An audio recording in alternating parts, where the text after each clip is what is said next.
આજે આપણને વર્ધી મળી હતી, 2 દિવસથી નવરા બેઠા હતા, પણ વર્ધી આપણને રાધનપુરની જ મળી હતી. એટલે ઘરથી નીકળી ગયા આપણે રાધનપુર જવા માટે. તો રસ્તામાં આપણને મળી ગયું પાણી. નાઇટમાં બહુ વરસાદ પડ્યો હતો, એટલે આપણે ઘરથી નીકળીએ ને એટલે રસ્તામાં બહુ પાણી હોય છે, અતિશય પાણી હોય છે. તો પાણી પાર કરીને આપણે જવાનું છે માર્કેટમાં, અને માર્કેટમાં જઈને આપણી ગાડી લોડિંગ કરવાની છે. તો અરે પાણી પહેલું પાર કરી લઈએ. 2 દિવસથી નવરાતો બેઠા હતા, તો રાધનપુર તો જવું પડશે. તો ફાઇનલી ગાઈસ આપણે રાધનપુર જવા માટે રવાના તો થઈ ગયા હતા.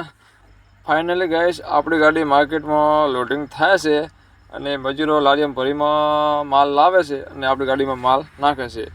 તો જોઈ લો આપણી માર્કેટ કેવી છે, તમે જોઈ લો. ફાઇનલી ગાઈસ આપણે ગાડી માર્કેટમાંથી લોડિંગ કરીને રાધનપુર જવા માટે રવાના થઈ ગયા છો. બરાબર. તો રસ્તામાં એક જેસીબી પડ્યું હતું, તો મેં જોયું કે એક્સિડન્ટ થયેલો છે. ના, પણ આ તો રસ્તાના ખાડા પૂરતા હતા. રસ્તામાં વરસાદના કારણે જે ખાડા પડ્યા હતા ને તે લોકો.